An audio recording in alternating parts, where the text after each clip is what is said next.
जिंदा खुदा मेरे लिए कुर्बान हुआ।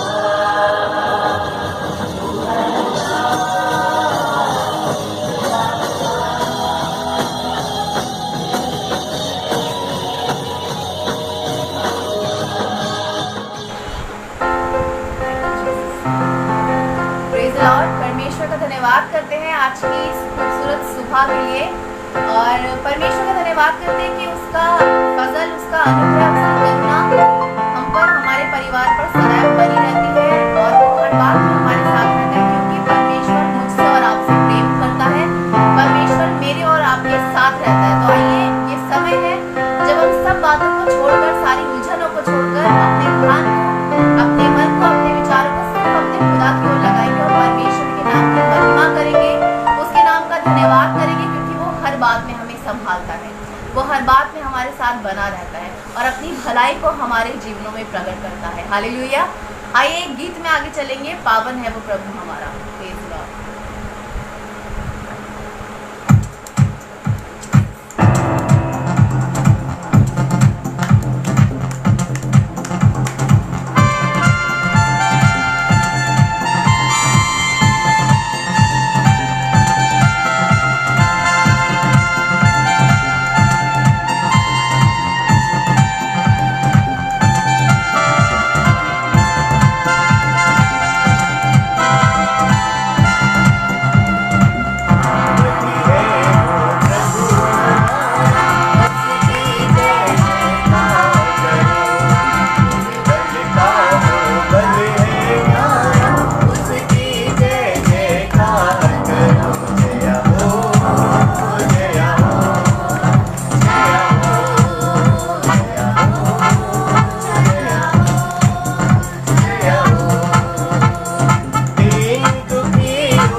परमेश्वर कि तू हमारा खुदा है परमेश्वर, तू यहोवा राफा है खुदावन। हम तेरा धन्यवाद करते हैं परमेश्वर। Thank you Jesus. हम खुदावन तुझसे कहना मांगते हैं परमेश्वर कि तूने हमारे लिए सब कुछ किया है खुदावन, तूने हमारी जिंदगी में सब कुछ किया है खुदावन, और केवल तू परमेश्वर हमारी जिंदगी में सब कुछ कर सकता है खुदावन। इसलिए परमेश्वर हम अपनी निगाहों को तेरी ओर लगाते हैं परमेश्वर। हम सिर्फ खुदावन तेरी मनोहरता की ओर दृष्टि लगाना चाहते हैं खुदावन। सब बातों को छोड़कर खुदावन, सब बातों को भूलकर खुदावन, हम केवल परमेश्वर तेरे साथ समय बिताना चाहते हैं खुदावन। हम केवल परमेश्वर तुझे सुनना मांगते हैं खुदावन, तेरी उपस्थिति को खुदावन अपने जीवनों में महसूस करना चाहते हैं खुदावन। जितने लोग परमेश्वर इस समय खुदावन हमारे साथ ऑनलाइन परमेश्वर आराधना करते हैं खुदावन, चाहते परमेश्वर तेरी आत्मा सबको छूने पाए खुदावन, तेरी आत्मा की उपस्थिति को खुदावन हर एक जन भरने पाए परमेश्वर, तेरी आत्मा खुदावन हर एक के दिल से बात करने पाए परमेश्वर, तेरी आत्मा हर एक के दिल को खुदावन अपनी इच्छा जाहिर करने पाए खुदावन। हम तेरे नाम का धन्यवाद करते हैं परमेश्वर।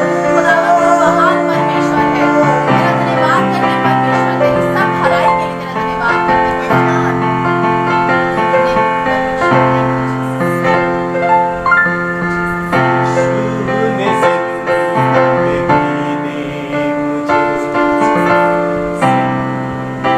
Hallelujah.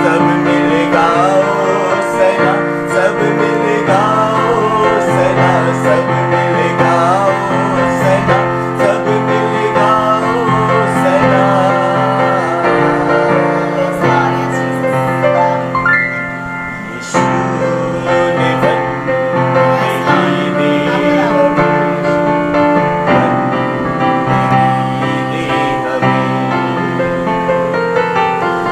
Lord. Yes, Jesus. Yes, Lord. एक साथ कहें बंदगी दी हमें, बंदगी दी हमें, बंदगी दी हमें, बंदगी दी हमें, बंदगी दी हमें, सब मिलेगा सना, सब मिलेगा सना, सब मिलेगा सना, सब मिलेगा सना, सब मिलेगा सना, सब मिलेगा सना, सब मिलेगा सना, सब मिलेगा सना।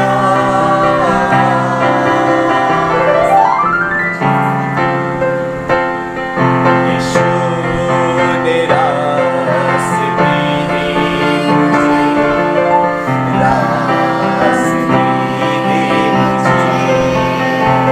ये सच है कि परमेश्वर की धार्मिकता के कारण हम धर्मी हैं, उस पर विश्वास करने के कारण हम धर्मी हैं, उसके पास रहने के कारण हम धर्मी हैं, और ये सब कुछ यीशु के कारण हम पर आया है, हम तक पहुंचा है।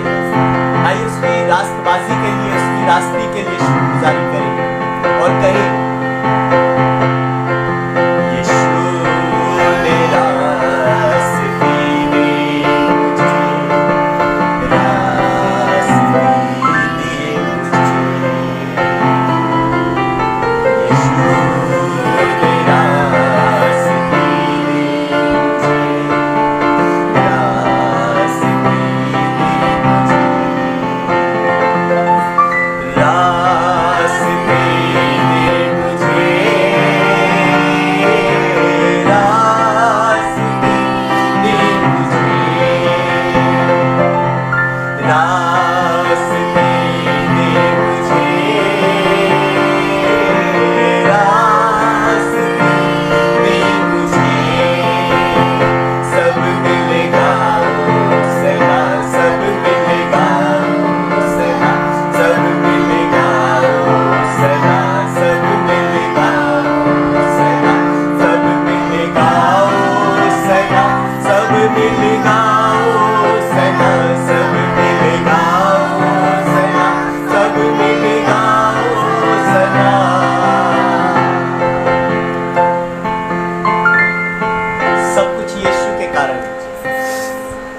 सभी कुछ यीशु मसीह नासरी के कारण, Yes, Lord. और इसलिए उसकी शुक्रगुजारी करें, Thank you, Jesus. क्योंकि हमारे पास अपनी कुछ योग्यता नहीं, लेकिन ये परमेश्वर की महानता है कि उसने हमसे कुछ भी उत्तम रख न छोड़ा। बाइबल में लिखा है यशायाह नबी की पुस्तक में कि यदि तुम राजी होकर के उसकी बातों को मानोगे तो वो तुमसे कुछ उत्तम पदार्थ न रख छोड़ेगा, वरन इस देश के तुम उत्तम उत्तम और चिकने चिकने पदार्थ खाने पाओगे। हमारा परमेश्वर सिर्फ उसके साथ हम राजी हो जाए तो अपने अनुग्रह को हम तक पहुंचा देता है, हमारे बीच में ले आता है, खुद हमारे बीच में कर आता है, और इसलिए उसका धन्यवाद करें। कैसे यीशु मसीह नासरी के कारण हम तक सब कुछ पहुंचा है। एक साथ मिलकर के जब आप हमारे साथ आराधना कर रहे हैं, आइए मिलकर के कहें, यीशु ने जिंदगी दी हमें ऐसे समय में जब लोग जिंदगी से भयभीत हैं, ऐसे समय में जो लोग जिंदा हैं वो डरे हुए हैं, ऐसे समय में जो लोग जी तो रहे हैं लेकिन कहीं ना कहीं डर में, कहीं ना कहीं अफसोस में, कहीं ना कहीं एक ऐसी बात उनके मन में समाई भी है कि शायद जिंदगी को लेकर के बहुत कुछ शक और कश्मकश है। ये जिंदगी आपकी नहीं है, परमेश्वर की मनसा से मैं और आप पैदा किए गए हैं, और इसलिए उसने जिंदगी बख्शी है, वही हमारी जिंदगी की रखवाली करेगा। सिर्फ अपने आप को उसके हाथों में सौंप दे और कहें,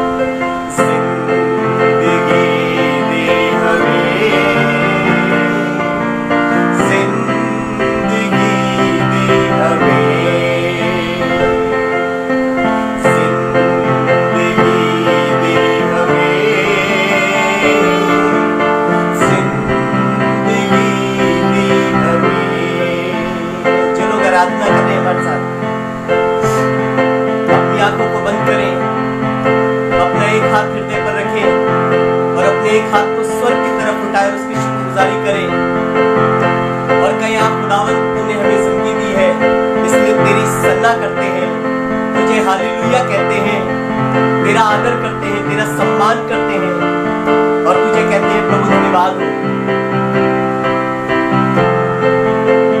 सब मिलेगा सना, सब मिलेगा सना, सब मिलेगा सना, सब मिलेगा सना, सब मिलेगा सना, सब मिलेगा सना, सब मिलेगा सना, सब मिलेगा सना।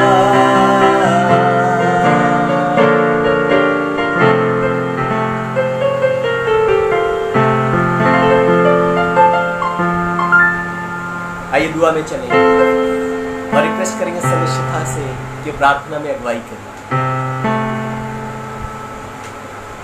धन्यवाद धन्यवाद खुदावन, तेरा बहुत धन्यवाद करते हैं परमेश्वर की। एक बार फिर से खुदावन तूने हमें ये मौका दिया परमेश्वर, तूने हमें ये समय दिया खुदावन, ये दिन ठहराया खुदावन कि हम खुदावन एक बार फिर से एक साथ मिलकर खुदावन तेरे नाम की बढ़ाई करने पाए खुदावन। एक साथ मिलके परमेश्वर अपने मन के साथ, अपनी आत्मा के साथ खुदावन, अपने दिल की गहराई के साथ तेरे नाम को पुकारने पाए खुदावन, क्योंकि तेरा वचन बताता है परमेश्वर कि वह समय आता नहीं वरन अब है खुदावन, कि मृतक भी तेरे आवाज़ सुनेंगे परमेश्वर, जितने सुनेंगे उतने जिएंगे खुदावन। जिससे परमेश्वर आज की सुबह खुदावन हम तुझे सुनना चाहते हैं खुदावन, क्योंकि परमेश्वर हम तेरे साथ और तुझ में जीना मांगते हैं खुदावन। हम परमेश्वर तेरी आशा को खुदावन, अपनी आशा को खुदावन तुझ में बनाए रखना चाहते हैं खुदावन, और तेरे बताए रास्ते पर चलना चाहते हैं खुदावन। तेरी इच्छाओं को खुदावन अपने जीवन में पूरा करना मांगते हैं खुदावन। तुझसे प्रार्थना करते हैं खुदावन, तुझसे कहना मांगते खुदावन, आज की सुबह परमेश्वर तू हमें खुदावन सुनने वाला मन दे खुदावन, सुनने वाला कान दे परमेश्वर, और मानने वाला हृदय दे खुदावन, ताकि परमेश्वर हम अपनी ज़िंदगी खुदावन अपने अनुसार नहीं तेरे अनुसार जीने पाए खुदावन। हम तेरा बहुत धन्यवाद करते हैं खुदावन कि इस बुरे समय में भी खुदावन तू अपनी भलाई को हम पर प्रकट करता है परमेश्वर। तू हमें सुरक्षित रखता है खुदावन। हमारी ज़िंदगी की हर एक परेशानी में खुदावन तू हमें बल देता है खुदावन, हमें हियाव देता है खुदावन, ताकि हम उस परेशानी का सामना तेरे साथ रहकर करने पाएँ खुदावन। हाँ परमेश्वर, तेरे वचन में लिखा है खुदावन कि यहोवा को अपने सुख का मूल जानते हुए तेरे मनोरथों को पूरा करेगा खुदावन। परमेश्वर, हम खुदावन अपने सुख का आधार तुझे बनाना चाहते हैं खुदावन। हम खुदावन तेरी उपस्थिति में खुदावन तेरे साथ खुश रहना मांगते हैं खुदावन। तेरा बहुत धन्यवाद करते हैं परमेश्वर। जितने लोग खुदावन इस समय उपस्थित हैं सबको तेरे हाथों में सौंपते हैं। पवित्र आत्मा तू अपना कब्जा ले खुदावन। इस समय को तेरे हाथों में सौंपते हैं, तेरे खादिम को तेरे हाथों में सौंपते हैं परमेश्वर। दुगनी रीति से मसा देना खुदावन, अपना अभिषेक देना खुदावन, अपनी नई और फ्रेश अनॉइंटिंग देना खुदावन, ताकि परमेश्वर तेरे वचन के जरिए खुदावन बहुतायत से परमेश्वर लोगों को आशीषित करने पाए खुदावन। और तेरा वचन खुदावन हमारी ज़िंदगी में 100 गुना वरन उससे भी कहीं अधिक फैलाने पाए। सब बातों को परमेश्वर, इस पूरे वातावरण को, इस पूरे माहौल को परमेश्वर तेरे हाथों में सौंप दे और इस प्रार्थना को मांगते हैं यीशु के नाम से, आमीन। हालेलुया। हम परमेश्वर का धन्यवाद करते हैं कि 3 हफ्तों के बाद आपसे मुखातिब हो रहे हैं और हम परमेश्वर का धन्यवाद करते हैं कि उसने ये समय दिया कि हम आसमान के खुदा की एक साथ मिलकर के इबादत कर सकें। असेंबली बिलीवर चर्च निज़ामुद्दीन शुक्रगुजारी करता है उन तमाम लोगों के लिए जो अपनी ईमानदारी, वफादारी और विश्वास योग्यता में हमारे साथ बने हुए हैं, ताकि हम सब मिलकर के परमेश्वर के नाम की शुक्रगुजारी करें और उसकी खूब सराहना कर सकें। जिस तरीके से उसने इन दिनों में अपने लोगों की चिंता करी है और उन पर अपने अनुग्रह को बना करके रखा है और किस तरीके से परमेश्वर की दया पूरी पृथ्वी पर है। और मैं विश्वास करता हूँ कि हम मिट नहीं गए, ये उसकी महाकरुणा का फल है, क्योंकि परमेश्वर दयावान है, परमेश्वर चिंता कर रहा है, परमेश्वर संग है, परमेश्वर का अनुग्रह साथ है।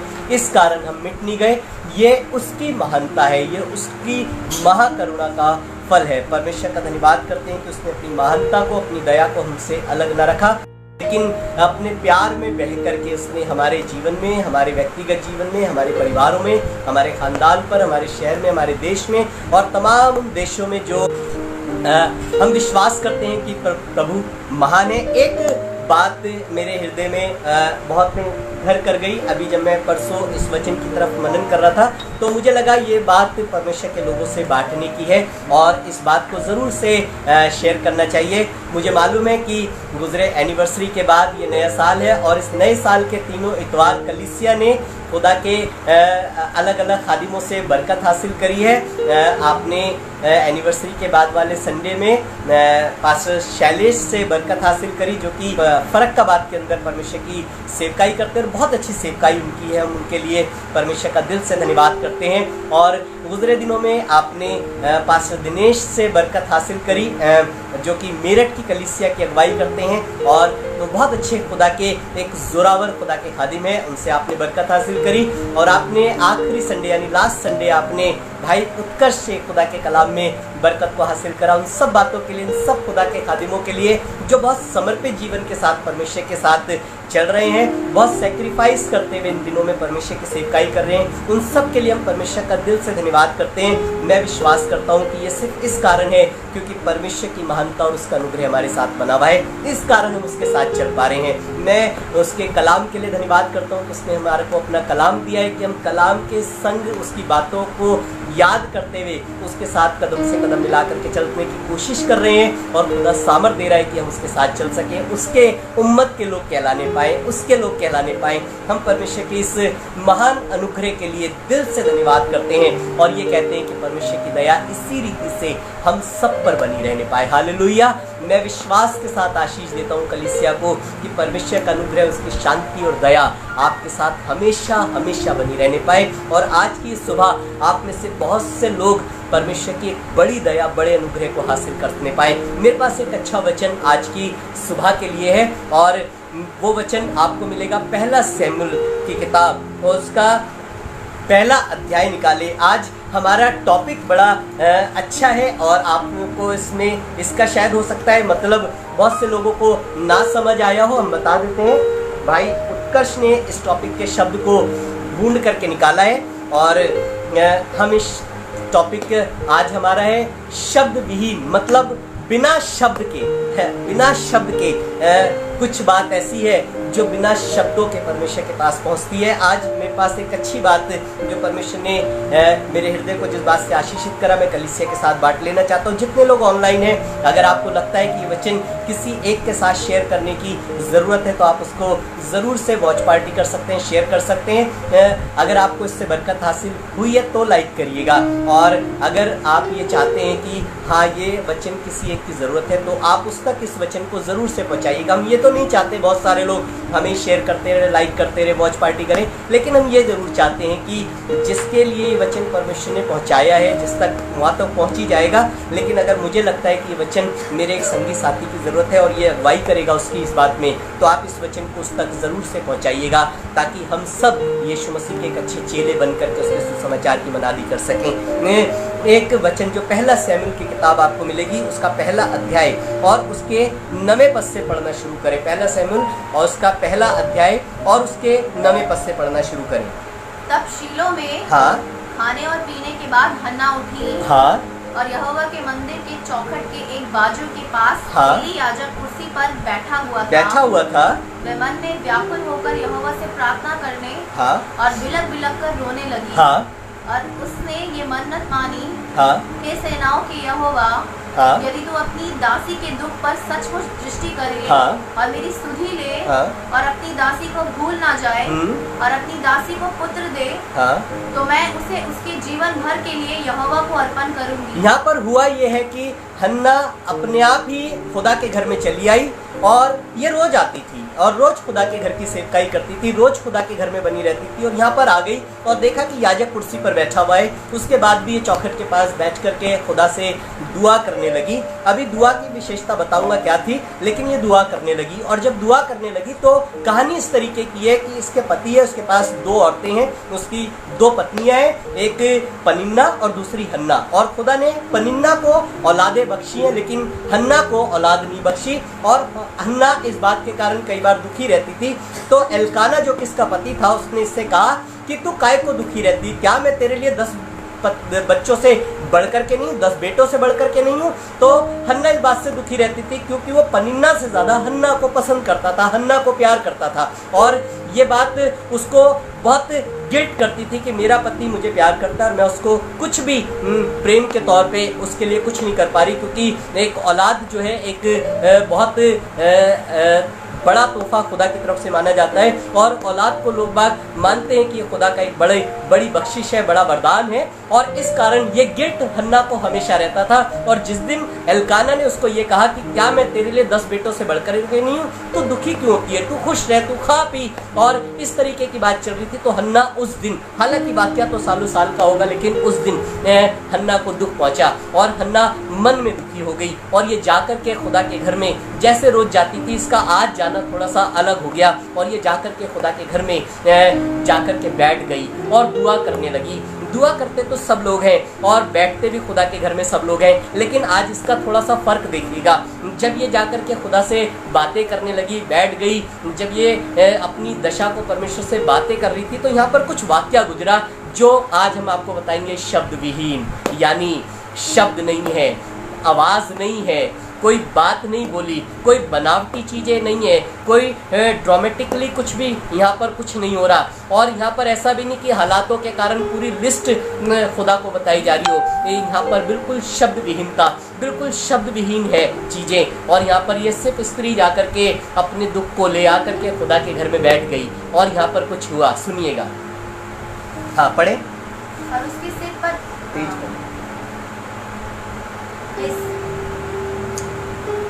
और उसने ये मन्नत मानी, हे सेनाओं के यहोवा, हे सेनाओं के यहोवा, यदि तू अपनी दासी के दुख पर, यदि तू अपनी दासी के दुख पर सचमुच दृष्टि करे और मेरी सुधि ले, हाँ, और अपनी दासी को भूल ना जाए, हाँ, और अपनी दासी को पुत्र दे, हाँ, तो मैं उससे उसके जीवन भर के लिए यहोवा को अर्पण मैं करूंगी। उसको उसके जीवन भर के लिए यहोवा को अर्पित कर दूंगी। ये दुआ कर रही थी। अब सुनिएगा दुआ किस तरीके की थी। हाँ, और उसके सिर पर छुरा ना फिरने और उसके पाएगा। सारे कमिटमेंट कर दिए खुदा के साथ, इसने सारे दिल की दुआ कर दी खुदा के साथ इसने।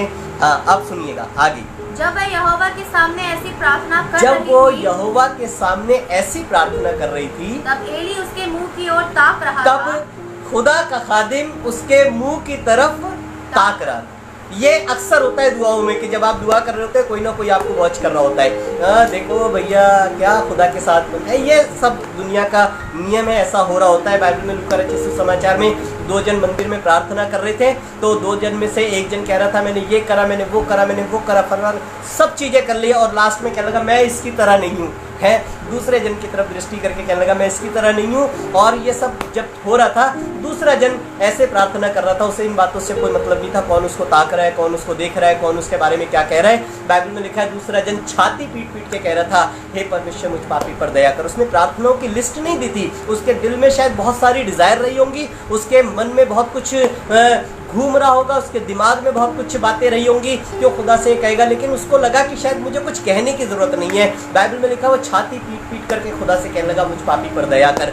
पहले शख्स की जो ताक रहा था उसकी तो बाइबल में कहीं कोई चर्चा नहीं लिखी, लेकिन इस दूसरे शख्स की जिसने कुछ नहीं कहा, सिर्फ इतना ही कहा कि मुझ पापी पर दया कर।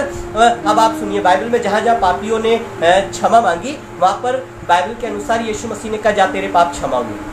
लेकिन यहाँ पर इस इंसान के साथ कुछ दूसरा एक्सपीरियंस हुआ। इसने दुआओं की विनती की लिस्ट बाइबल में कहीं नहीं लिखी, लेकिन ये सिर्फ इतना कह रहा था कि मुझ पापी पर दया कर। इसके दिमाग में बहुत कुछ था, इसने क्या क्या किया है, इसको क्या क्या जरूरत है इसके पास, इसकी कौन कौन सी बातें हैं, सब कुछ था, लेकिन किसी बात की लिस्ट नहीं लिखी। सिर्फ 2 शब्द कहने लगा मुझ पापी पर दया कर। तो बाइबल में लिखा है पहले शख्स की तो कोई चर्चा नहीं लिखी, लेकिन दूसरे शख्स की लिखी है कि ये जन परमेश्वर के घर से धर्मी बन करके गया। अरे वाह, अक्सर तो पाप क्षमा मांगो तो पाप क्षमा मिल जाते हैं। पापी अगर कह दे कि मैंने गलती करी है तो उसे कहते जा तेरे पाप क्षमा हुए। अक्सर यीशु मसीह ने भी इसी सिद्धांत पर काम किए, लेकिन यहाँ पर इस व्यक्ति के लिए कुछ लिखा है जिसने कुछ नहीं कहा खुदा से, और जिसने कहा सिर्फ मुझ पर दया कर। इसने अपनी प्रार्थनाओं की लिस्ट अपनी जुबान से नहीं निकाली, इसके शब्द बहुत कुछ सुनाई नहीं दे रहे थे। हालांकि पहले वाली जो प्रार्थना दूसरा शख्स कर रहा था उसने पूरी सब चीजें बताई थी, लेकिन इस शख्स ने कुछ नहीं बताया खुदा से। बाइबल में लिखा है शख्स धर्मी बन करके चला गया, खुदा के घर से धार्मिकता हासिल कर दी। हर किसी के तो पाप क्षमा होते थे, लेकिन इसको धार्मिकता मिली। पाप क्षमा होने का मतलब कि उसी समय की सिचुएशन के मुताबिक आपको परमेश्वर की दया मिल जाना, लेकिन धार्मिकता का मतलब होता है कि परमेश्वर ने आपका चुनाव कर लिया कि जब तक आप जियोगे परमेश्वर का अनुग्रह आपके साथ साथ बना रहेगा, परमेश्वर का मसा आपके साथ साथ बना रहेगा, एक सही रिश्ता परमेश्वर आपके साथ बना करके रखेगा। धार्मिकता का मतलब राइट रिलेशनशिप विद गॉड, परमेश्वर के साथ एक सही रिश्ता। परमेश्वर ने इसको धर्मी बना करके भेजा कि अब से मैं तेरे साथ रिश्ते में बना रहूंगा। क्यों? क्योंकि इसके पास शब्द विहीन प्रार्थनाएं थी, बिना शब्दों के प्रार्थनाएं थी, सिर्फ परमेश्वर की दया के लिए निगाह कर रहा था, बिना शब्दों की प्रार्थना। खुदा को ये अच्छा लगता है कि जब आप उसके पास जीरो लेवल पे आकर के बैठ जाते हैं, बिल्कुल शून्य होकर के बैठ जाते हैं। ये बात परमेश्वर, आपको लगता होगा कैसे, जब तक मैं बोलूंगा नहीं तो कैसे चीजों को पता लगेगा। दुनिया का नियम ही ये है, इसी तरीके का नियम है। एली ताक रहा था कि ये बैठी हुई स्त्री है, कुछ कर तो रही नहीं है, कुछ खुदा से बोल तो रही नहीं है। हालांकि इसकी पूरी प्रार्थना, इसने सारे कमिटमेंट दिल ही दिल में खुदा के साथ कर लिए, सारी बातें खुदा से बोल दी। तो 12वें शख्स में लिखा है, पढ़े, तब वे यहोवा के सामने प्रार्थना कर रही थी, प्रार्थना कर रही थी, हाँ, तब एली उसे ताक रहा था, हाँ, हन्ना मन ही मन कह रही थी, और हन्ना मन ही मन कह रही थी, उसके होंठ तो हिलते थे, कि उसके होंठ तो हिलते थे, परंतु उसका शब्द सुन ना पड़ता था। शब्द विहीन प्रार्थना। आज मैं आपसे कह रहा हूँ, उसके होंठ तो हिल रहे थे लेकिन उसका शब्द सुनाई नहीं दे रहा था। आपको कई बार ऐसा लगता है, आपको मैं दुनिया का नियम बताता हूँ। दुनिया का नियम क्या है? दुनिया का नियम यह है कि बच्चे को दूध तभी पिलाया जाएगा जब बच्चा रोएगा, दूध की डिमांड करेगा।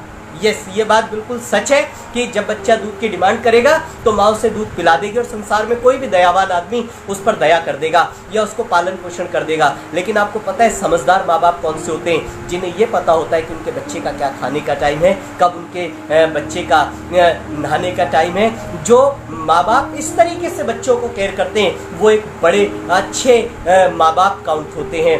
बच्चे को रोने पर उसकी डिजायर पूरी करी जाए ये जरूरी नहीं है। शायद हमारा स्वर्गीय पिता इसीलिए कह रहा था तुम पृथ्वी पर किसी को पिता ना कहना, क्योंकि स्वर्ग में तुम्हारा एक महान पिता है। स्वर्ग में महान पिता, स्वर्ग में बड़ा परमेश्वर, स्वर्ग में एक महान परमेश्वर हमारा पिता बन के रह रहा है। कारण सिर्फ इतना है क्योंकि वो एक ऐसे माँ बाप के तरीके से हमारे को रखता है कि जो बच्चों के मांगने से पहले काम करता है, जो बच्चों के रोने से पहले उनके लिए काम करता है, जो इस बात की तमन्ना नहीं करता कि मेरा बच्चा जब गिड़गिड़ाएगा तो मैं उसके लिए काम करूंगा। मैं यिर्मयाह नबी 7वें अध्याय में लिखा है, तुम व्यर्थ मुझे पुकारते हो, तुम व्यर्थ मेरे पास उपासना लाते हो, तुम व्यर्थ मेरे पास होम बलि और मेल बलि लेकर के आते हो। इसका मतलब है परमेश्वर हमारी इन बातों पर आधारित नहीं है कि मैं उसको कुछ कहूंगा तो वो मुझे कुछ समझेगा। मैं आज आपको ये कहना मांग रहा हूँ, परमेश्वर ने आपके गर्भ में रचने से पहले आप पर चित्त लगाया। चित्त लगाने का मतलब होता है अपने मन के विचारों के साथ, अपने दिमाग के विचारों के साथ पूरे तरीके से, संपूर्ण तरीके से सिर्फ उसकी अटेंशन आप पर बनी हुई है, ताकि वो आपको ऑब्जर्व कर सके,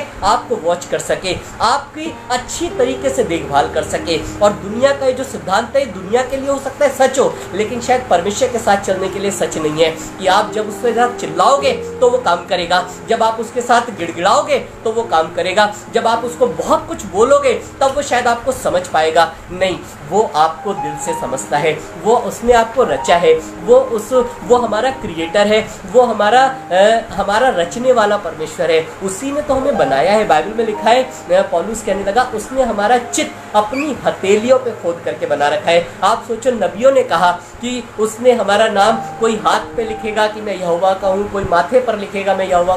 क्यों? आखिर ऐसी बातें क्यों लिखी गई? क्यों? क्योंकि खुदा बाप का जो प्यार है वो संसार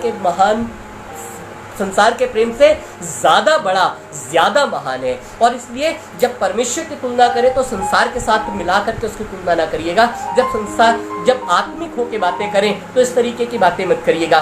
परमेश्वर को परमेश्वर के तरीके से समझने की कोशिश करिएगा। परमेश्वर आपके मन का जांचने वाला परमेश्वर है। परमेश्वर दूर ही से आपके विचारों को पढ़ लेने वाला परमेश्वर है। परमेश्वर आपका क्रिएटर है। वो आपके होठों के हिलने की इंतजार नहीं कर रहा होता, वो आपके शब्दों को स्वर्ग तक पहुंचने का इंतजार नहीं कर रहा होता। बाइबल में लिखा है, जिस दिन दानियल प्रार्थना करने बैठा था, 21 दिन उसे प्रार्थना करते हुए हो गए, तो एक फरिश्ता उसके पास आया और उसने कहा, हे दानियल, तेरी प्रार्थना तो पहले दिन ही सुन ली गई थी, तेरी प्रार्थना तो पहले दिन ही, ओहो, जैसे ही तूने विचार बनाया था मैं खुदा के घर जाऊंगा, खुदा से बातें करूंगा, तभी खुदा ने तेरी बात पर चित्त लगा लिया था, मन लगा लिया था। तुम बेकार में, यीशु मसीह कहने लगा, तुम जब प्रार्थना करो तो कोठरी में जाना, द्वार बंद करना और अपने स्वर्गीय पिता से सब कुछ कह देना, अन्य जातियों की तरह बकबक ना करना। बहुत से लोग खुदा के आगे भी उतनी बकबक करते हैं जितनी संसार के आगे करते हैं। और इसलिए बहुतों का मानना यह है कि जब तक चिल्लाओगे नहीं तब तक कुछ नहीं होगा, जब तक बोलोगे नहीं तब तक कोई रिस्पॉन्स नहीं होगा, जब तक तुम खुल के सामने नहीं आओगे तब तक तुम्हारे लिए कुछ करा नहीं जाएगा। ये संसार के लोग हैं, इन्हें शायद आत्मा का आभास नहीं, शायद ये पिता के तरीके को शायद समझते नहीं है। कई बार आपको आत्मिक बनने के लिए इस सिद्धांत पर भी चलना होता है कि आप आत्माओं की परख रखें, किसकी क्या जरूरत है, किसके साथ कैसे खड़ा होना है, कौन सी बात आपको कब बोलनी है, किस तरीके से आपको अपने जजमेंट लेने हैं, आपका दिशा निर्देशन किस तरीके का है। ये सब आत्मिक तरीके हैं। जब आप आत्मा का मसा पाते तो परमेश्वर इन सब बातों में आपकी मदद करता है। इन बातों के लिए आपके पास कोई चिल्लाने नहीं आता, कोई बोलने नहीं आता। और यहाँ पर हन्ना के विषय में, जब हन्ना ने आश्चर्य कर्म प्राप्त करा तो इसी तरीके से प्राप्त करा। बाइबल में लिखा, उसके होठ तो हिलते थे लेकिन उसका शब्द सुनाई ना पड़ता था। बाइबल में लिखा, उस पापी मनुष्य के लिए भी जिसने चिल्ला चिल्ला के सिर्फ पाप की बातें बोली, प्रार्थना का तो कुछ सुनाई नहीं दिया, उसमें कोई लिस्ट उसकी बताई नहीं गई। बाइबल में लिखा, वो धर्मी बन के गया। अभी हन्ना की जिंदगी में भी आश्चर्य कर्म हुआ। जैसे ही इसको कहा कि एली ने इस हन्ना को कहा कि तू क्यों नशे में, अब अपना नशा उतार और जा, तो इस स्त्री ने, हन्ना ने, लिखा है कि हन्ना ने एली से कहा, तू अपनी दासी को ओछी स्त्री ना जान, क्योंकि मैं तो अपनी मन की बातें खुदा से खोल के कह रही हूँ। सुनिएगा, मन की बातें खोल करके कह रही थी, होठ हिलते थे परंतु शब्द सुनाई ना देता था। मन की बातें खुदा को समझा रही थी, मन से खुदा से प्रार्थना कर रही थी। इसका मतलब है, आत्मिक लोगों से कहना मांग रहे हो, जब आप मनी मन प्रार्थना कर रहे होते हो, जब आप मनी मन रो रहे होते हो, जब आप मनी मन कुछ सोच रहे होते हो, जब आप खुदा के साथ चलते हुए मनी मन खुदा से बातें कर रहे होते हो, तो वो ऐसा नहीं कि खुदा उस पर चित्त ना लगाए। बाइबल में लिखा है, हन्ना की प्रार्थना है जो इसने शब्दों में शायद सालों साल से करी होगी, वाचाओं में इसने सालों साल से करी होगी, आज तक नहीं सुनी, लेकिन आज ये मनी मन खुदा से कह रही थी, बिना शब्दों के साथ खुदा के सामने बैठ गई। तो बाइबल में लिखा है एली को पवित्र आत्मा का मसा मिला और उसने भविष्यवाणी करी कि जा कुशल से चली जा, यहोवा तुझे मुंह मांगा वरदान दे। हालेलुया। इसने कहा था तू मुझे बेटा देगा तो मैं तुझे बेटा दे दूंगी वापस, और वो तेरे घर में सेवकाई करेगा, वो नाजिर रहेगा, उसके सिर पर उस तरह कभी नहीं फेरूंगी। ये बेटा मांगा था उसने, मनी मन दुआ करके, और बेटा ही प्राप्त कर लिया था। ये क्या कारण था? क्योंकि ये शब्द विहीन प्रार्थनाएं थी, बिना शब्दों के प्रार्थना, यानी एक अच्छे रिश्ते के अंदर खुदा के साथ प्रार्थना, एक अच्छी मनसा के साथ खुदा के साथ प्रार्थना, एक अच्छे डेडिकेशन के साथ खुदा के साथ प्रार्थना। और इस कारण परमेश्वर ने उसका अद्भुत अनुग्रह करा कि जो उसने चाहा वो उसे मिल गया। हालेलुया। आपको भी खुदा दिल से जांचता है, मन से परखता है। मेरे साथ निकाल करके एक किताब में चलें जो कि आपको मिलेगी भजन संहिता की पुस्तक 7वां अध्याय और उसका 9वां पद।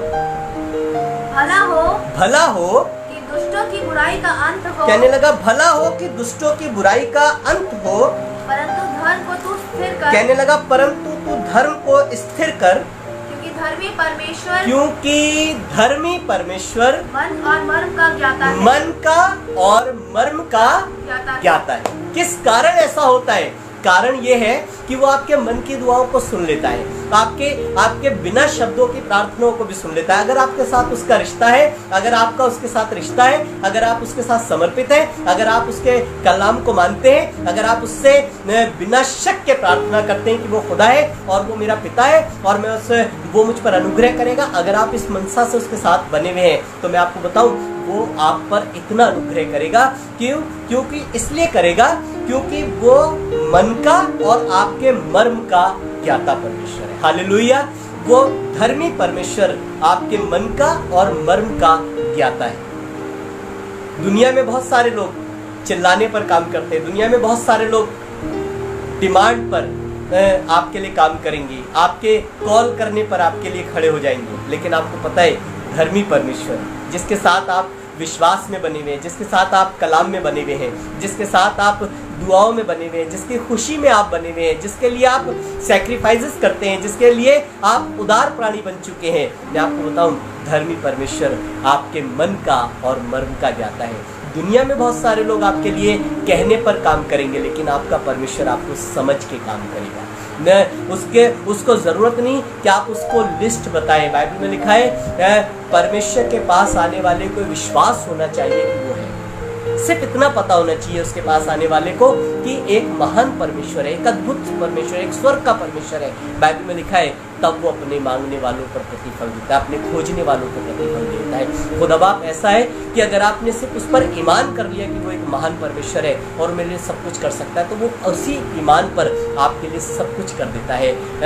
मैं विश्वास करता हूँ कि आपको मेरा मैसेज समझ आ रहा होगा कि जो आप उसके साथ रिश्ते में मजबूती के साथ चल रहे हैं और आप दिली दिल में जो दुआएं करते हैं, वो परमेश्वर आपको मन से जांच लेता है, क्योंकि धर्मी परमेश्वर मन का और आपके मर्म का ज्ञाता परमेश्वर है। हालेलुया।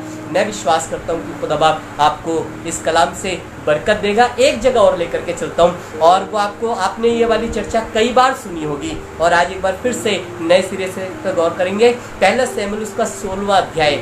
यहाँ पर इज़राइल के ऊपर एक राजा की ज़रूरत है, और खुदा बाप चाह रहा है कि उनको एक ऐसा राजा मिल जाए जो खुदा के मुताबिक हो। और यहाँ पर जब आप पढ़ेंगे तो आपको अच्छा लगेगा। 16 अध्याय उसका पहले पद से जल्दी पढ़ दें। यहोवा ने शमूएल से कहा, मैंने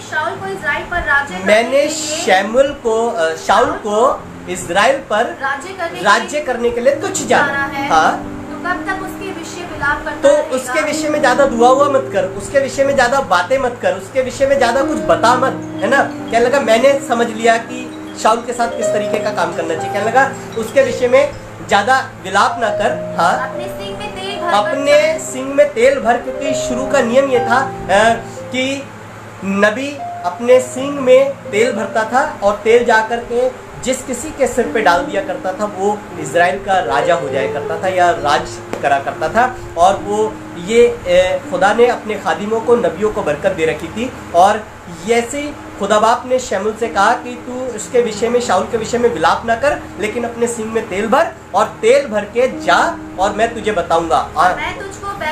मैं तुझे बैतलहम वासी क्योंकि मैंने उसके पुत्रों में से एक को राजा होने के लिए चुना है। अब आप मुझे बताइए, क्या यिशै ने दुआ करी थी कि मेरे बेटे राज करें?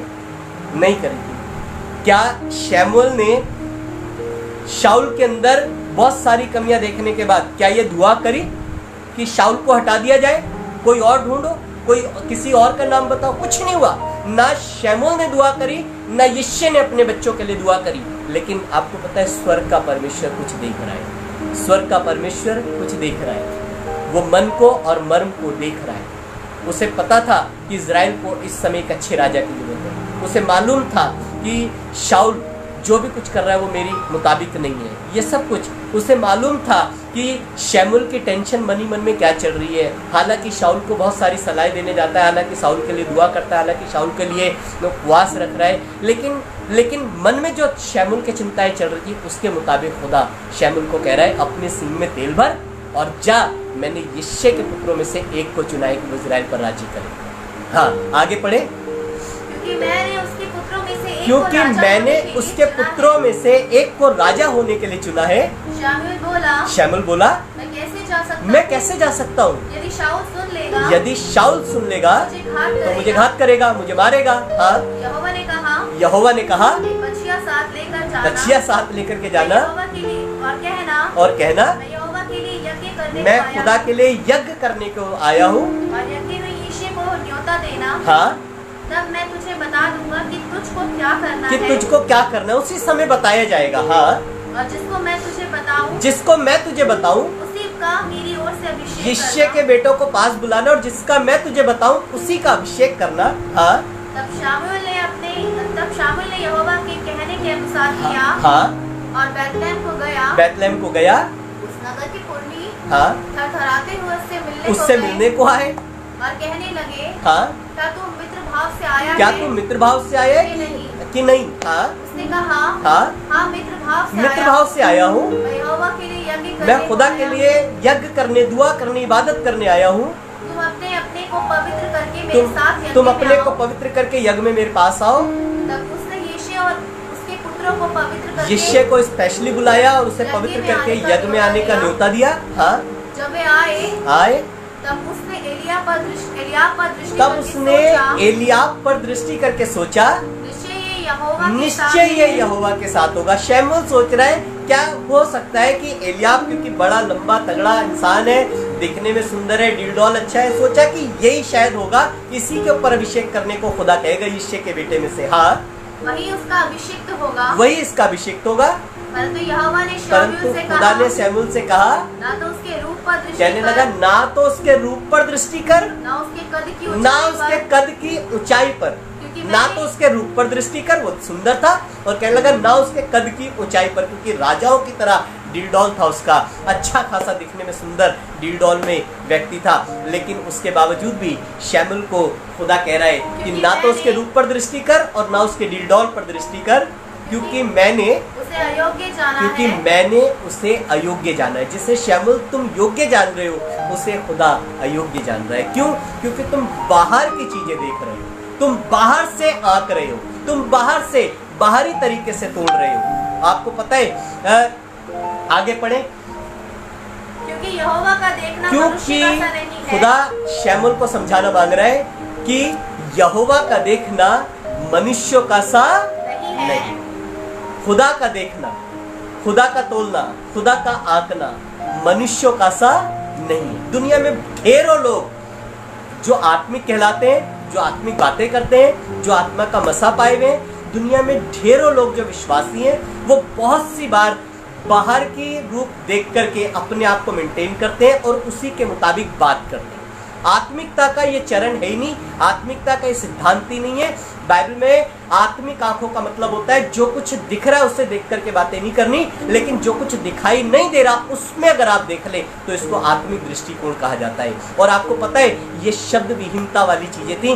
ना तो यिशै ने अपने बच्चों को राजा बनने के लिए दुआ करी थी, ना शमूएल को इस बात की बात थी कि उसने कभी दुआ करी हो कि एक अच्छा राजा मिल जाए, लेकिन ये परमेश्वर की योजना थी। परमेश्वर को पता था इजराइल में क्या घट रहा है, परमेश्वर को पता था शाऊल क्या कर रहा है, परमेश्वर को पता था शमूएल के मन में कितनी चिंताएं आ गई हैं। शमूएल को मालूम था कि इजराइल अब एक अच्छे राजा की चाहत करता है। आपको पता है वो मर्म और मन का ज्ञाता परमेश्वर है, उससे आपकी दशा मालूम है।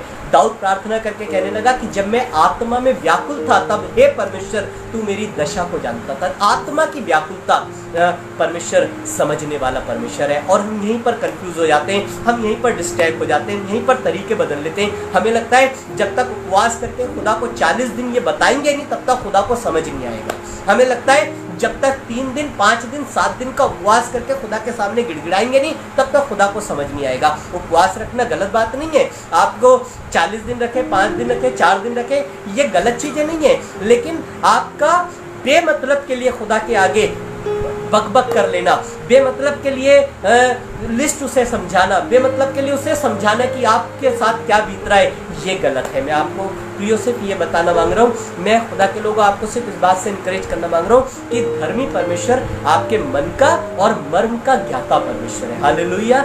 वो शैमुल को सिखाना मांग रहा था कि तू नबी है, तूने आज तक पवित्र आत्मा में इस काम करा है, लेकिन फिर भी उसके बावजूद भी तू बाहरी रूप देख रहा है, बाहरी डील डॉल देख रहा है, जिसको तू योग्य समझ रहा है उसे मैं अयोग्य जान लूं।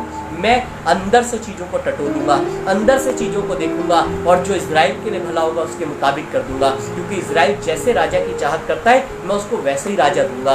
बाइबल में लिखा है यिशै से उसने कहा कि यिशै को बोल कि अपने सारे बच्चों को बुला लिया जाए। एक के बाद सारे बच्चे आते गए। यिशै से शैमुल ने पूछा कि अब भी कोई तेरा बच्चा बच गया क्या, बेटा बच गया क्या? उसने कहा खेतों में एक लोहरा बच्चा है, एक छोटा बेटा है। खुदा ने उससे कहा उसको क्या, उसको भी बुला ले। जब उसको बुलाया गया तो वो छोटा सा बालक था, उसके चेहरे से लाली झलकती थी और उसका नाम दाऊद था। खुदा ने जैसे ही वो उसके पास आया, शैमुल ने दूर दूर तक नहीं सोचा होगा कि इस बच्चे को इजराइल का राज मिल जाएगा, लेकिन अभिषेक कर दे, इसको तू राजा नियुक्त कर दे, इसके सिर पर तू तेल डाल दे। शैमुल को कुछ नहीं समझ आया। शैमुल ने आज तक नबूवत करी थी, शैमुल ने आज तक राजाओं की स्थापना करी थी, राजाओं को नियुक्त करा था, लेकिन उसके बावजूद भी शैमुल को कुछ नहीं समझ आया। शैमुल तुम कैसे समझ सकते हो? तुम चीजें बाहर की देख करके बातें करते हो। यिशै तुम कैसे समझ सकते हो? तुमने वो प्रार्थनाएं करी है जो लोग अपने बच्चों के लिए करते हैं, तुमने ये प्रार्थना तो कभी करी नहीं जो जरूरत की थी, जो खुदा के मुताबिक थी, तुमने वो प्रार्थनाएं तो करी नहीं। ये कैसे हो गया?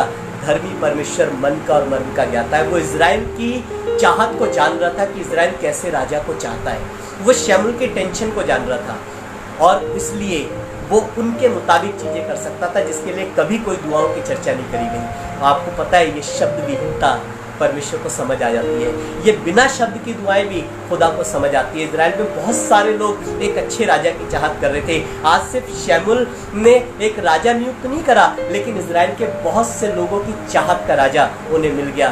क्यों? क्योंकि परमेश्वर आपके मन को जांचने वाला परमेश्वर है। हन्ना तुम कुछ कहोगी नहीं तब भी खुदा को सब कुछ समझ आ जाएगा कि आज तुम जरूरत से ज्यादा दुखी हो गई हो, आज तुम जरूरत से ज्यादा मन में गिल्ट फील कर रही हो, आज तुम जरूरत से ज्यादा मन में बेचैन हो गई हो, आज तुम्हें कुछ ऐसा लग रहा है मन ही मन कि खुदा तुम्हारे लिए कुछ मिरेकल्स करे। आज ही तुम्हारे लिए मिरेकल्स हो जाएगा, आज ही तुम्हारे लिए आश्चर्य कर्म हो जाएगा। मैं सिर्फ ये कहना मांग रहा हूँ, खुदा बाप जब इजराइल की चाहत को समझ सकता है, खुदा बाप जब हन्ना की चाहत को समझ सकता है, तो खुदा बाप मुझे और आपको क्यों नहीं समझेगा? ये जरूरी नहीं कि हम उसके आगे चीजों का बखान करें, ये जरूरी नहीं कि हम अपने जब तक हम उससे कहेंगे नहीं उसे कुछ समझ नहीं आएगा। आप उसी के तो क्रिएटर हो, उसी ने तो आपके दिमाग की नसों को बनाया है। आपको पता है कुछ लोग बताते हैं कि माथे के सामने जो नसें हैं ना, वो बाल से भी बारीक नसें होती हैं। इन नसों को बनाया किसने है? इन वेन्स को बनाया किसने है? जिसमें आपके विचार पनपते हैं। ये जो हजारों लाखों दिमाग के अंदर आपकी नसें काम कर रही हैं, जिनमें लहू का प्रवाह है, ये जो आपके अंदर विचार पैदा कर रहे हैं ना, आपको पता है इन विचारों को पढ़ लेने वाला परमेश्वर, इन बारीक बारीक नसों से जो आपके अंदर विचार पैदा हो रहे हैं उनको पढ़ लेने वाला परमेश्वर है। और कई बार उस महान परमेश्वर को हम इतना छोटा समझ लेते हैं, इतना छोटा बना देते हैं कि जब तक हम उससे कहेंगे नहीं वो हमारे लिए कुछ करेगा नहीं, जब तक हम कुछ बोलेंगे नहीं वो हमारे लिए कुछ करेगा नहीं। ये आपको पता है, ये संसार की आंकने के लिए ये आंकड़ा बिल्कुल ठीक है कि जब तक बच्चा चिल्लाएगा नहीं माँ बाप उसके लिए कुछ काम नहीं करेंगे। लेकिन ये परमेश्वर को दृष्टिकोण के लिए ये शायद चीज़ खराब है, क्योंकि परमेश्वर ने ही आपको रचा है, वो जानता था कि आपका कद कितना होगा, वो जानता था आप किस ख्याल के इंसान होंगे, वो जानता था कि आपको क्या क्या चीज़ें ज़िंदगी के अंदर चाहिए होंगी। आप कहने लगा अन्य जातियों की तरह तुम बकबक ना करना, क्योंकि स्वर्ग का परमेश्वर जानता है कि कब तुम्हें किस चीज़ की आवश्यकता है। वो आपके लिए एक अच्छी भली योजना जानता है, वो आपके लिए एक अच्छा विचार जानता है, वो आपके विचारों को दूर से पढ़ लेता है बिना बोले। बाइबल में लिखा है परमेश्वर की आंखें पूरी पृथ्वी पर घूमती रहती है और देखती रहती है। दूसरी जगह लिखा है परमेश्वर की आंखें देखती रहती है। अब आप सोच करके देखो, एक ऐसा परमेश्वर जिसकी आंखें घूमती रहती हैं, जिसकी आंखें देखती रहती हैं, विश्वासी लोग, खुदा के लोगों को वो जानता है कि मेरे लोग कौन से हैं, मुझे इनको देखना है, इनको वो आपको वॉच कर रहा है, वो आपको सर्च कर रहा है ताकि आप पर अनुग्रह कर सके। और इसलिए आप ऐसे परमेश्वर के पास है जो आपको मन से जांचता है, मन से पहचानता है, दिल से आपका अपना परमेश्वर है। आइए उसके लिए दुआ करें, उसके लिए घुटने टेकें, उसके पास आए और कहें परमेश्वर हम धन्यवाद करते हैं कि आप हमारे के मन को पढ़ने वाले परमेश्वर हैं, दूरी से हमारे विचारों को पढ़ लेने वाले परमेश्वर हैं। आइए दुआ करके परमेश्वर की सराहना करें, परमेश्वर की महिमा करें और इस बात के लिए परमेश्वर को सराहें कि हम एक ऐसे परमेश्वर की संतान है जो हमको समझता है, भली बात ही हमको समझता है, भली बात ही हम पर अनुग्रह करता है, भली बात ही वो हमें जांचता है, वो मन से हमें जांचता है कि हमें किस चीज की कब आवश्यकता है। तेरा हूँ मैं, सुनता तेरी जो बताती तेरा मैं ईमान के साथ आता तेरे पास, तेरा ही तलबना। रख मुझको ए मसीहा चश्मा तू से खा। रख मुझको ए मसीह अपने ज़मीन पहलू। तेरा मीठा प्यार और भी जानूं जब मैं जाऊंगा साथ, जब मैं देखूंगा तेरे चेहरे को तब खुश होगी मेरी जान। रख मुझको ए मसीहा चश्मा तू से खा। रख मुझको ए मसीह अपने ज़ख्मी पहलू। हाँ प्यारे खुदावंद, हम धन्यवाद करते हैं कि आप हमारे अच्छे परमेश्वर हैं, अच्छे पिता हैं, अच्छे प्रभु हैं और आपने हम पर दया करी है परमेश्वर। और आज हमने आपके वचन से आपके एक अद्भुत दया को जाना है, सीखा है परमेश्वर, कि आपके पास जब हम मन से बैठ जाते हैं और मन ही मन दुआएं कर रहे होते हैं तो आप उन दुआओं को भी सुन लेते हैं जो शब्दों के साथ नहीं करी गई। आप हमारे मन को जांचने वाले परमेश्वर हैं, शब्द विहीन प्रार्थनाओं को भी आप सुनने वाले परमेश्वर हैं और इसलिए हम इस महानता के लिए आपको धन्य कहते हैं। आप हमारी डिज़ायर को पूरा करते हैं, मन ही मन के विचारों को पूरा करते हैं, मन ही मन की दुआओं को सुन लेते हैं परमेश्वर। इस अद्भुत दया के लिए हम आपका धन्यवाद करते हैं। आज हमने अद्भुत तरीके से उस वचन को सीखा है परमेश्वर, जो आपकी दासी ने हमें सिखाया कि उसके होंठ तो हिलते थे परंतु उसका शब्द नहीं था, लेकिन उसके बावजूद भी परमेश्वर ने उससे कहा कि जा यहोवा तुझे मुँह मांगा वरदान दे। परमेश्वर का धन्यवाद हो पिता आपका कि आपने उसके मन की दुआओं को सुन करके उसके लिए मुँह मांगा वरदान रखा। प्रभु आज मैं दुआ करता हूँ जब लोग इन दिनों में परमेश्वर, जब विश्वासी लोग कलाम पढ़ने वाले लोग, दुआ करने वाले लोग, तेरे करीब रहने वाले लोग, दुनिया के अच्छे और भले लोग परमेश्वर इस बात की ताक लगा रहे हैं कि हम तो पिता के साथ रहते हैं, हम तो धर्मी बने रहते हैं, हम तो धार्मिकता के मार्ग पे हैं, फिर हमारी दुआएं क्यों नहीं सुनी जा रही। मन में बहुत सारी बेचैनी है, मन में बहुत सारे सवाल हैं, मन में बहुत सारी डिजायर्स हैं। प्रभु मैं दुआ करता हूँ आज शब्द विहीन प्रार्थनाओं का उत्तर तेरे लोगों को प्राप्त होने पाए प्रभु, संसार को प्राप्त होने पाए परमेश्वर, और एक अद्भुत अनुग्रह तेरे लोगों को घेर लेने पाए, तेरा अद्भुत प्यार तेरे लोगों को घेर लेने पाए प्रभु। चाहते हैं अपने हाथ को बढ़ा, सबको छू, जो मनी मन तेरे साथ बहुत डेडिकेटेड है, बहुत तेरे साथ सेवकाई में है प्रभु, तेरे साथ तेरे अच्छे रिश्ते में प्रभु। चाहते आसमान से, स्वर्ग से एक अद्भुत अनुग्रह उनको घेर लेने पाए प्रभु। चाहते हाथ बड़ा छू सबको और दया कर प्रभु। हम धन्यवाद करते हैं कि आपने हमारी प्रार्थना को सुनाए। हम सारा आदर, सारी महिमा और सारा जलाल आपको देते हैं और आपके लोगों को बरकत देते हैं, और इस प्रार्थना को यीशु मसीह के नाम में मांगते हैं, आमीन। हालेलुया। हम विश्वास करते हैं शायद ये आराधना शायद 2 पेजों में डिवाइड हो गई होगी, क्योंकि नेट चला गया था बीच में। उसके लिए हम माफ़ी चाहते हैं। हम ऐसी जगह पर है जहाँ पर नेट की थोड़ी सी प्रॉब्लम है, लेकिन उसके बावजूद भी आप इस पूरे सीक्वेंस को एक साथ देख पाएंगे। आज शाम को 8 बजे हमारा ये पूरी इबादत YouTube पर हम लोग इसे अपलोड करेंगे। इस आराधना को, इस सुबह की आराधना को आप YouTube पर शाम को रात को 8 बजे फिर दोबारा से हमारे साथ इबादत करके इस आराधना में शामिल हो सकते हैं। प्रभु आपको आशीष दे। हमारे YouTube का चैनल है मिशन एनलाइटन, आप इसको चैनल को सब्सक्राइब करें, इसे लाइक करें, हमें अच्छा लगेगा। आपको हमारे सारे अपडेट्स मिल जाया करेंगे, और मैं विश्वास करता हूँ खुदा बाप आपको इन आराधनाओं के वसीले से बहुत बरकत दे रहा है। उन सब खुदा के खादिमों के साथ कंधे से कंधा मिला करके खड़े रहिए, जो इन दिनों ऑनलाइन सेवकाई करके आपको आत्मिक तरीके से उन्मादित कर रहे हैं, आपको बरकत दे रहे हैं, आपको कलीसिया के रूप में बांध करके रख रहे हैं। सब खुदा के खादिमों के लिए शुक्रगुजारी करिए, वरना संसार और उसकी चिंता इन दिनों बहुत है। अगर खुदा के खादिमों का ये परिश्रम ना हो तो शायद हो सकता है बहुत से लोगों के सवाल, बहुत से लोगों के कश्मकश, कन्फ्यूजन इसी तरीके से चले रहेंगे।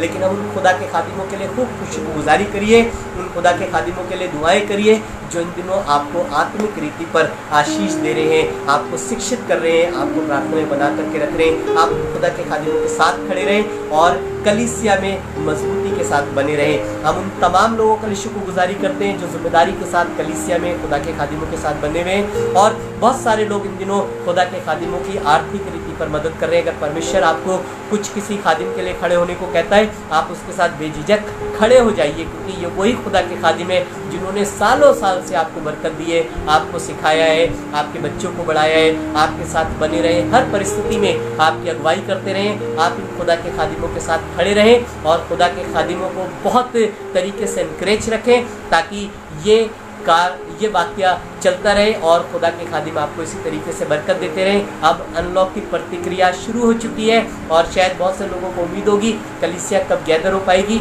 ये तभी होने पाएगा जब कलीसिया एकजुट रहने पाए। हमारा आपसे निवेदन होता है, अपनी कलीसिया के साथ अपने पेज पर बने रहें, संडे की आराधना में अपने खादिम के साथ बने रहें, और हर तरीके पूरा चर्च एक साथ इबादत करा करें। बहुत बरकत का कारण बनती है ये वाली बातें खुदा के खादिमों के लिए। और जैसे आप अपने ऑफरिंग्स को, अपनी टाइप्स को भेजते रहे हैं, कलीसिया को आर्थिक रीति पर इसी रीति से मजबूत रखिए, खादिमों को मजबूत रखिए, उनके साथ खड़े रहिए।